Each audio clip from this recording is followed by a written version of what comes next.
कि किस तरीके से उसके बाप ने ज़बरदस्ती ऐना का और हमदान का निकाह करा दिया। वो ये कहता है कि ये वही लड़का है ना जिसके साथ तुम घर से गई थी। तो ये हमदान भी कहता है कि निकाह कैसे हो सकता है, ये निकाह नहीं हो सकता।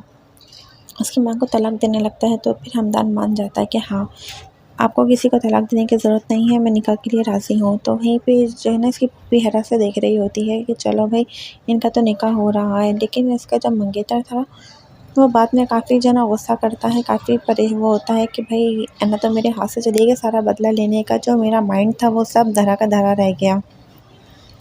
तो इसका बाप यहाँ पे इसका निकाह करवा के इसको चलता कर देता है। तो यहाँ पे अब इसका देखना होगा कि अब इसका क्या होगा जब पता चलेगा इसे कि हमदान ने शादी कर ली है।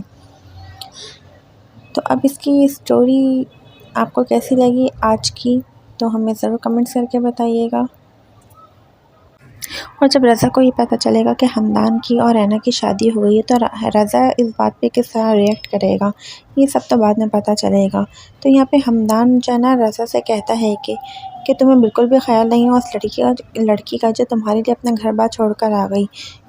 वो इतनी शरीफ लड़की थी। तो हमदान कहेगा कि अगर वो इतनी ही पारसा थी तो अपने घर से निकली क्यों थी, और मुझे तो वैसे ख़तरों से खेलने का शौक़ है।